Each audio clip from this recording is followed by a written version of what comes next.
నమస్తే, welcome to spotlight.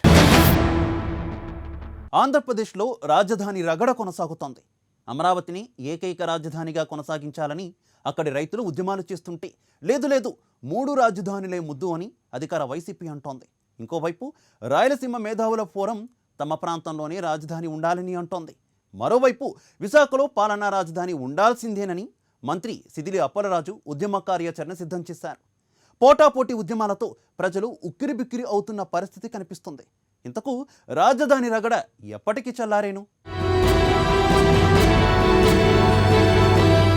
AP రాజధానికి సంబంధించి రాష్ట్రంలో రాజకీయ పోరు కొనసాగుతోంది. అమరావతినే రాజధానిగా కొనసాగించాలని టీడీపీ పట్టుబడుతుంటే మూడు రాజధానుల విషయంలో వెనక్కు తగ్గేదే లేదంటూ వైసీపీ ముందుకు సాగుతోంది. ఓవైపు అమరావతి రైతుల ఉద్యమం, తమ ప్రాంతంలోనే రాజధాని ఉండాలని అటు రాయలసీమ మేధావుల ఫోరం, ఇటు విశాఖలోనే పాలనా రాజధాని ఉండాలన్న డిమాండ్లతో పోటాపోటీ ఉద్యమాలు షురూ అయ్యాయి. దీంతో జనం ఉక్కిరి బిక్కిరి అయిపోతున్నారు. తాజాగా రాజధాని రణరంగానికి తిరుపతి వేదికగా నిలిచిన సంగతి తెలిసిందే.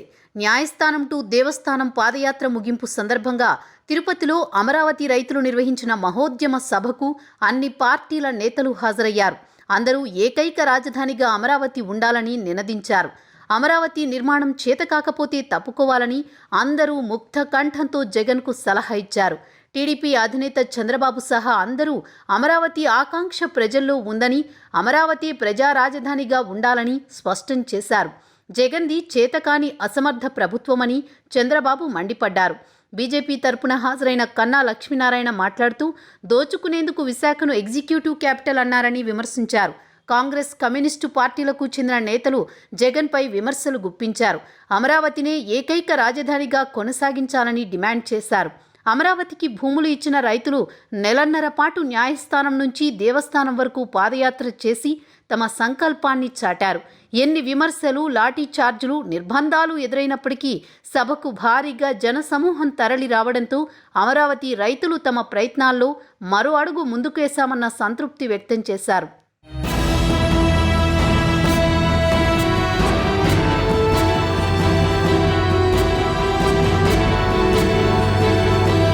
టీడీపీ అధినేత చంద్రబాబు మాట్లాడుతూ అభివృద్ధి అన్ని చోట్ల జరగాలని, రాజధాని మాత్రం అమరావతిలోనే ఉండాలన్నారు. వెంకటేశ్వర స్వామి సాక్షిగా చెబుతున్నా అంతిమ విజయం అమరావతి రైతులదే అన్నారు. అమరావతి భూములతోనే ఆర్థిక వనరులు సమకూర్చుకుని రాజధాని అభివృద్ధి చేయవచ్చని తెలిపారు. ప్రాంతాల మధ్య చిచ్చు పెట్టడం ఇష్టం లేక రాజధాని అమరావతికి ఒప్పుకుంటున్నట్లు జగన్ అసెంబ్లీ వేదికగా ప్రకటించి అధికారంలోకి వచ్చిన తర్వాత మాట మార్చి రైతులను మోసం చేశారని విమర్శించారు. సీఎం జగన్మోహన్ రెడ్డిది చేతకాని అసమర్థ ప్రభుత్వమని చంద్రబాబు విమర్శలు గుప్పించారు. రాజధాని రైతులు, మహిళల పోరాటానికి అభినందనలు తెలిపారు. జగన్మోహన్ రెడ్డి గారు, మీరు ఎన్నికల ముందు ఏం చెప్పారు? అసెంబ్లీలో ఏం చెప్పారు? అసెంబ్లీ సాక్షిగా అమరావతి రాజధానిగా పెట్టండి. ఇది చాలా చిన్న రాష్ట్రం అయింది. 13 జిల్లాలే ఉన్నాయి. మళ్లీ ప్రాంతాల మధ్య, కులాల మధ్య చిచ్చు పెట్టడం నాకు ఇష్టం లేదు. అయితే 30,000 ఎకరాలు ఉంటే సరిపోతుంది, అది చూడమన్నారు. ఈరోజు 33,000 ఎకరాలు రైతులు ఇచ్చారు. 55,000 ఎకరాలుంది. జగన్మోహన్ రెడ్డి అడుగుతున్నా, మాట్లాడితే మీరు చెప్తారు మడమ తిప్పని నేత జగన్ రెడ్డి. నేను అడుగుతున్నా, అమరావతి పైన మడమ తిప్పారా లేదా తమ్ముళ్ళు మీరే చెప్పాలి.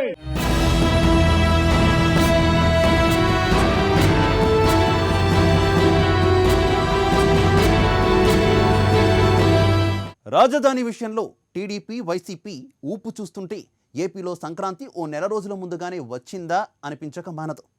అమరావతి కోసం టీడీపీ, మూడు రాజధానుల కోసం వైసీపీ పందెం కోళ్ల మాదిరి పోట్లాడుకుంటున్నాయి. ఢీ అంటే ఢీ అంటున్నాయి. ఎవ్వరూ తగ్గడం లేదు. ఇంతకు ఎవరి వాదన కరెక్ట్? ఏపీకి కావాల్సింది అమరావతి, మూడు రాజధానులే? రాజధాని రాజకీయానికి తిరుపతి వేదికగా మారడంతో అందరి చూపు అటే ఉంది. రాజధాని రైతుల బహిరంగ సభకు ముందు రోజే అంటే గురువారం నాడు తిరుపతిలో రాజధాని వికేంద్రీకరణ, మూడు రాజధానులకు అనుకూలంగా భారీ ర్యాలీ నిర్వహించారు. ఇందులో విద్యార్థులు, యువత పెద్ద ఎత్తున పాల్గొన్నారు. రాయలసీమ మేధావుల ఫోరం ఆధ్వర్యంలో ఈ ర్యాలీ సాగింది. ఇందులో 3 రాజధానులకు అనుకూలంగా నినాదాలు చేశారు. సుమారు 2 కిలోమీటర్ల మేర ఈ భారీ ర్యాలీ కొనసాగింది. ఈ సందర్భంగా ర్యాలీ నిర్వాహకులు మీడియాతో మాట్లాడుతూ రాష్ట్రంలో అన్ని ప్రాంతాల అభివృద్ధి తమ లక్ష్యమని స్పష్టం చేశారు. ఇక శనివారం నాడు రాయలసీమ అభివృద్ధి సంఘాల సమన్వయ వేదిక ఆధ్వర్యంలో 3 రాజధానులకు అనుకూలంగా భారీ బహిరంగ సభ తలపెట్టారు. రాజకీయ పార్టీల ప్రమేయం, మద్దతు, సహకారం లేకుండా సీమ ప్రాంత సమస్యలపై నిత్యం గళం విప్పే రాయలసీమ మేధావుల ఫోరం కన్వీనర్ మాకిరెడ్డి పురుషోత్తమరెడ్డి ఆధ్వర్యంలో మేధావులు, సాహితీవేత్తలు, ప్రజా సమస్య పోరాట సంఘాల భాగస్వామ్యంతో జరగనున్న అభివృద్ధి వికేంద్రీకరణ సాధన సభ పట్ల ముందు నుండే రాష్ట్ర వ్యాప్తంగా ఆసక్తి నెలకొంది. తిరుపతిలో టీడీపీ ఆధ్వర్యంలో జరిగిన అమరావతి రైతుల సభలో సీమ ప్రాంత సమస్యల గురించి, సీమవాసుల ఆకాంక్షల గురించి ప్రస్తావన లేకపోవడంతో నిరుత్సాహపడ్డ సీమ ప్రజానీకం రాయలసీమ మేధావుల సభలో చర్చకు రానున్న అంశాలు, డిమాండ్ల పట్ల ఆశావహ దృక్పథంతో ఎదురుచూశారు. వైసీపీ ప్రభుత్వం అభివృద్ధి వికేంద్రీకరణ నిర్ణయం తీసుకున్న తర్వాత అందుకు తాము ఒప్పుకోమని, అమరావతి ఏకైక రాజధాని అంటూ టీడీపీ ఆధ్వర్యంలో నిరసనలు వ్యక్తమైన సంగతి తెలిసిందే. నాటి నుండి అమరావతి రాజధానిగా ఉండాలని, అమరావతి అభివృద్ధే నిజమైన అభివృద్ధి అని ప్రచారం చేస్తూ నిత్యం ఏదో ఒక రూపంలో నినాదాలు చేస్తూ వస్తున్నారు. ఒకానొక దశలో అమరావతి పోరాటానికి చుట్టుపక్కల ప్రాంతాల నుండి కూడా మద్దతు లేదని బాబు అండ్ కో వాపోయారు. ఈ నేపథ్యంలో న్యాయస్థానం టు దేవస్థానం అంటూ అమరావతి ఏకైక రాజధాని అనే నినాదంతో గుంటూరు నుండి తిరుపతి వరకు పాదయాత్ర చేసి తిరుపతిలో బహిరంగ సభలో యాత్ర ముగించారు. అయితే యాత్ర యావత్తు ఇతర ప్రాంతాలలో, ప్రత్యేకించి రాయలసీమ ప్రాంతంలో అమరావతి ఆశల గురించి ప్రస్తావించారే కానీ ఆయా ప్రాంతాల ప్రజలలో ఉన్న అభివృద్ధి ఆకాంక్ష, తమ ప్రాంత సమస్యలు, అవి తీరే మార్గాల గురించి ఊసే లేకపోవడం రాయలసీమ వాసులకు అసహనం తెప్పించినట్లయింది. అమరావతి డిజైన్ రూపకర్త, ఆందోళనలను వెనుకుండి నడిపిస్తున్న టీడీపీ అధినేత చంద్రబాబు ప్రసంగంలో సైతం రాయలసీమ వెనుకబాటుతనాన్ని అభివృద్ధి చేయాల్సిన ఆవశ్యకతను గురించి ఒక్క మాట కూడా మాట్లాడకుండా అమరావతి గురించి ఊదరగొట్టడంతో సీమవాసుల్లో ఆగ్రహం కట్టలు తెంచుకుంది. ఈ నేపథ్యంలోనే 3 రాజధానులకు మద్దతుగా రాయలసీమలో ఉద్యమం పురుడు పోసుకుంటోందన్న కామెంట్స్ వినిపిస్తున్నాయి. ఈ పరిణామాల నేపథ్యంలో అభివృద్ధి వికేంద్రీకరణ సాధన కోసం రాయలసీమ మేధావుల ఫోరం కన్వీనర్ మాకిరెడ్డి పురుషోత్తమరెడ్డి ఆధ్వర్యంలో సీమ నుండే కాక ఉత్తరాంధ్ర, విజయవాడ ప్రాంతాల నుండి అనేక రంగాలలో మేధావులు 3 రాజధానులకు మద్దతుగా ఉద్యమ కార్యాచరణకు రంగం సిద్ధమైంది. రాయలసీమ హక్కులు, ఆ ప్రాంత అభివృద్ధికి చేపట్టాల్సిన చర్యలు, అభివృద్ధి వికేంద్రీకరణలో భాగంగా సీమకు చెందాల్సిన అంశాల పట్ల లోతైన చర్చ వంటి వాటి పట్ల సీమవాసులు ఆశగా, ఆసక్తితో ఎదురు చూస్తున్నారు. రాజధాని మాకే కావాలని అనడం అనేది తప్పు. ఎందుకు? అసలు మీరు చేసినటువంటి పెద్ద తప్పిదం ఏమిటంటే, మీరు భూములు ఎందుకు ఇవ్వాలయ్యా? అడుగుతానే మీరు భూములు ఎందుకు ఇచ్చినారు? అక్కడ పంటలు పండవు, భూములకు ధర లేదు. ఇది మంచి అవకాశం వచ్చింది కదా అని చెప్పి మీరు ముందుకు వచ్చి ఏమున్నది అందులో? స్వార్థము. కాబట్టి రాజధానికి అక్కడ మహిళలకు, రైతులకు సంబంధమే లేదు. దీన్నంతా కూడా రాజకీయ పార్టీలు తొయ్యడం అనేది వాళ్ళ స్వార్థం కోసం.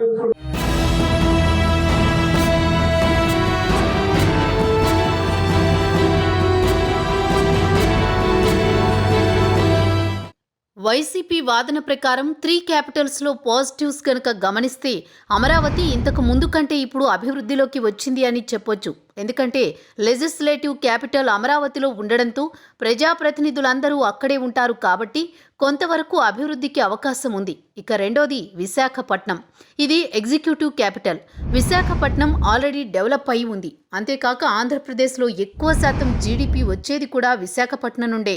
ముఖ్యంగా విశాఖపట్నంలో జరిగే ఎగుమతులు, దిగుమతులు, పారిశ్రామికీకరణ పరంగా ప్రభుత్వానికి ఎక్కువ రెవెన్యూ లభిస్తుంది.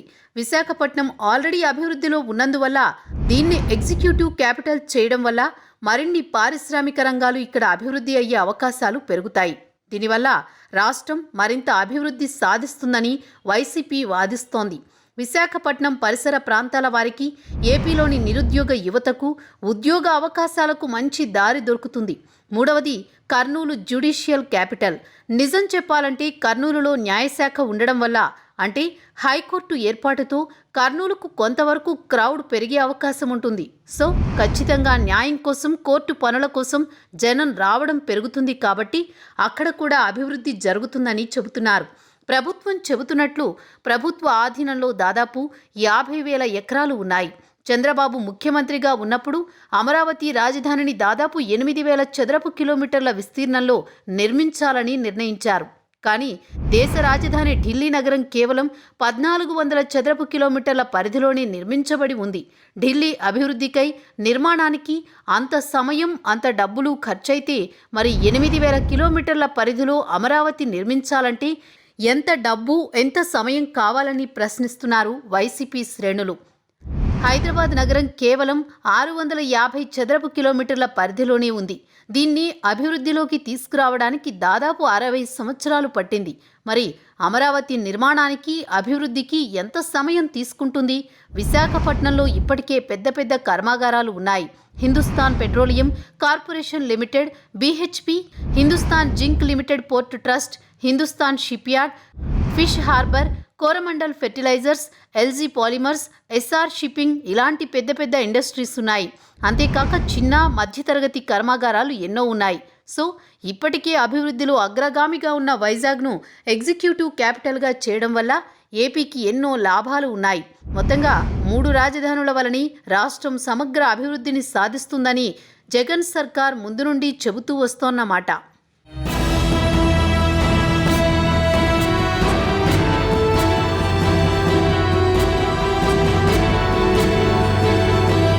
ఉమ్మడి రాష్ట్రంలో గుంటూరు, విజయవాడ, విశాఖపట్నం, కాకినాడ, తిరుపతి, కర్నూలు లాంటి నగరాలను అభివృద్ధి చేయకుండా కేవలం హైదరాబాద్ మీద మాత్రమే దృష్టి పెట్టారు. అభివృద్ధి మొత్తం ఒకే చోట కేంద్రీకృతం కావడం వలన మిగిలిన ప్రాంతాలు వెనుకబాటుకు గురయ్యాయి. ఓసారి అనుభవం అయినా కూడా అమరావతిని ఏకీకృత రాజధానిగా కొనసాగించాలని టీడీపీ ఎందుకు పట్టుబడుతోంది? ఇప్పటికే ప్రత్యేక రాయలసీమ, ప్రత్యేక ఉత్తరాంధ్ర నినాదాలు తెరపైకొస్తున్న సందర్భాలు చూస్తూనే ఉన్నాం. ఇలాంటి పరిస్థితుల్లో రాష్ట్రంలోని రాజకీయ పక్షాలు అనుసరించాల్సిన విధానాలేంటి?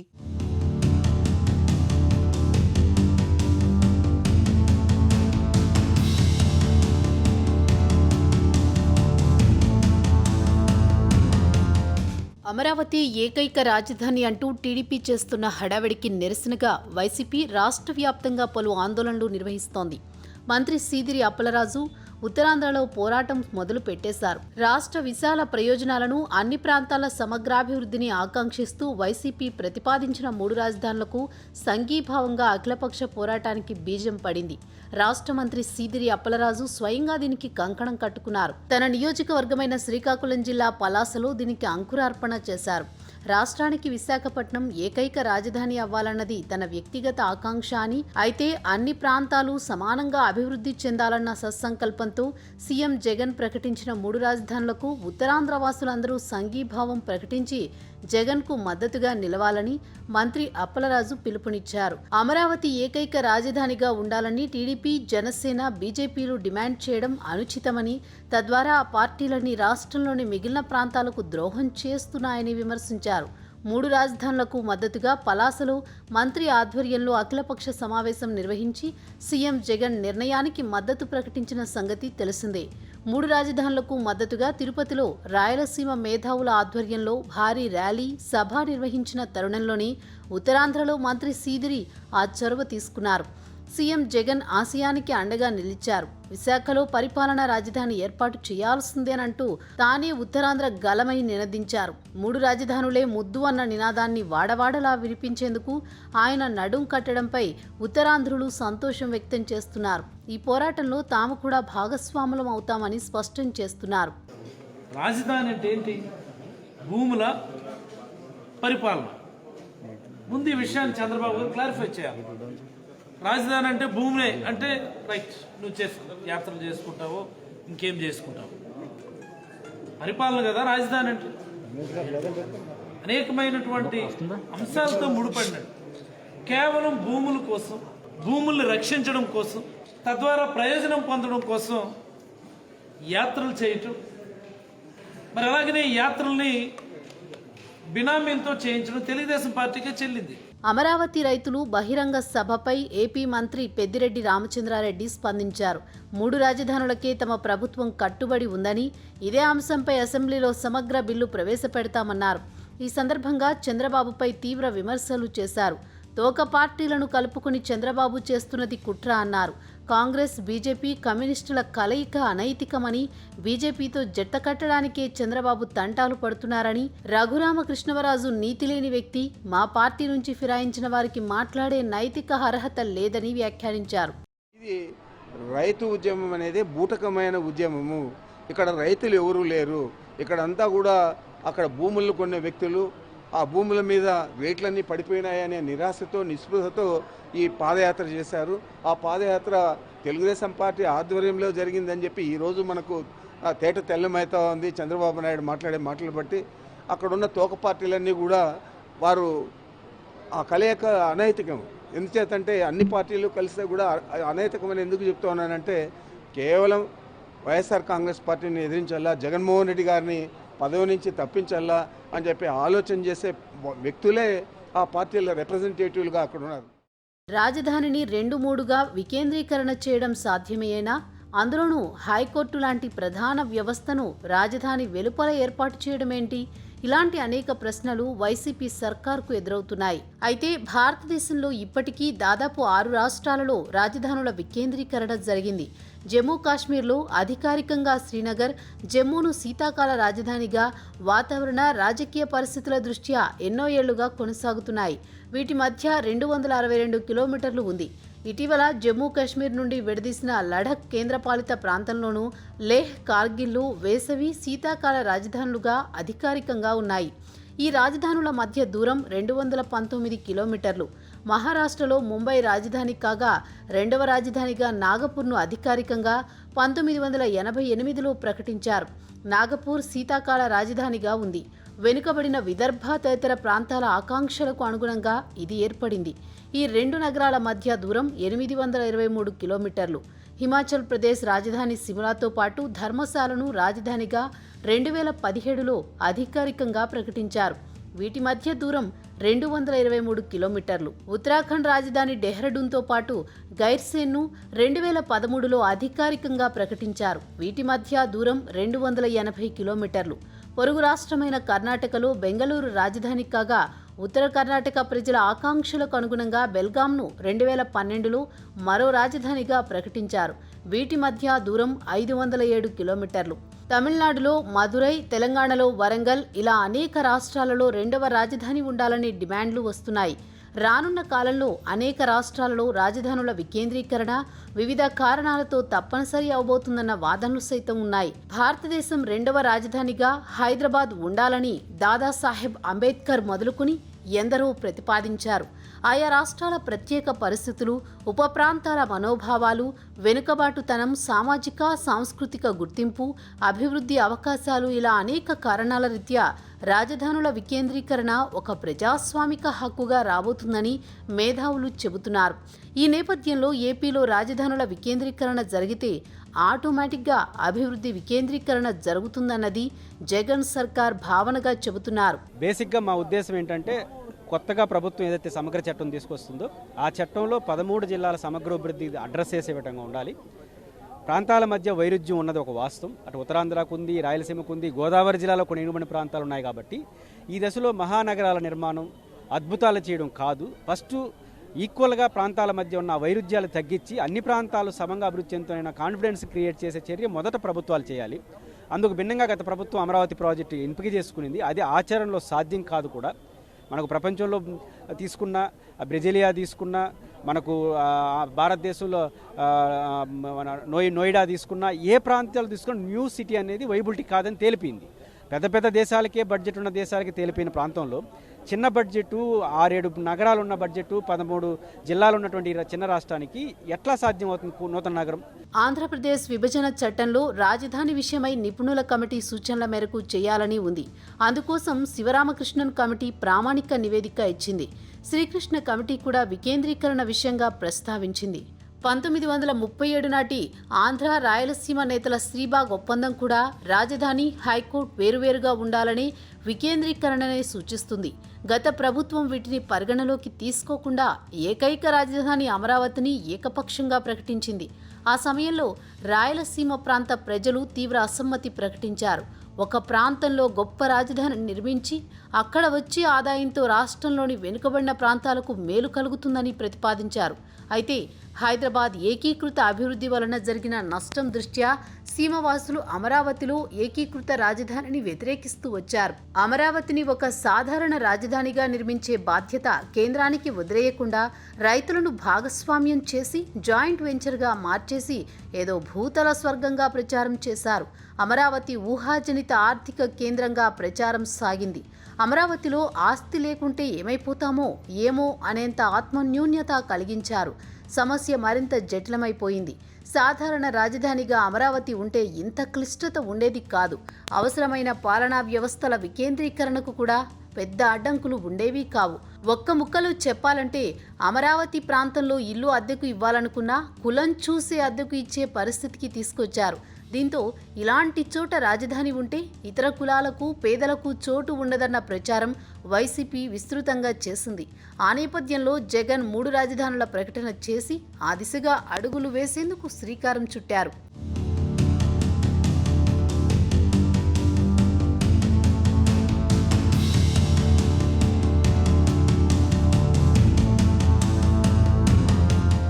రాజధాని విషయంలో జగన్ నిర్ణయం సరైనదే అన్న కామెంట్స్ రాష్ట్రంలోని 3 ప్రాంతాల నుండి వినిపిస్తున్నాయి. తమ ప్రాంతం అభివృద్ధి చెందాలని, తమ పొలాలకు ఆస్తులకు రేట్లు రావాలని ఎవరికి మాత్రం ఉండదు చెప్పండి.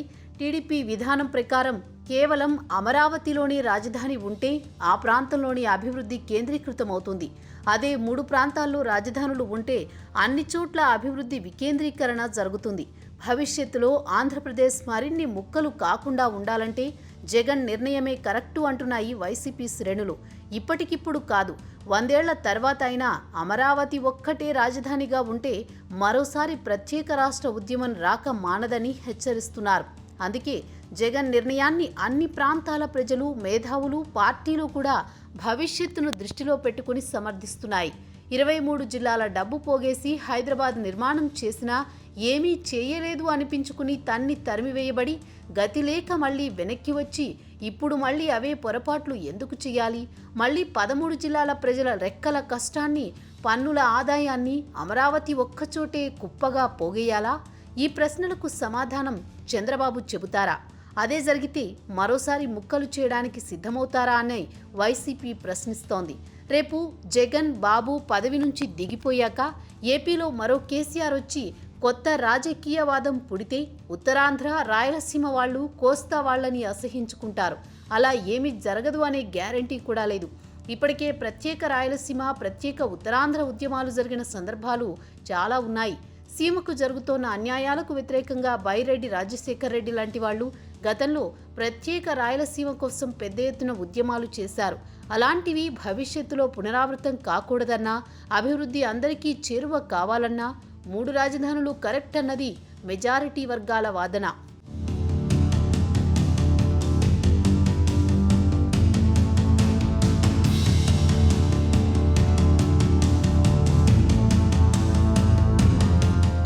రాష్ట్రానికి ప్రత్యేక హోదా రావాలి, పోలవరం ప్రాజెక్ట్ పూర్తి కావాలి, వెనుకబడిన జిల్లాలకు కేంద్రం ప్యాకేజీ అందించాలి.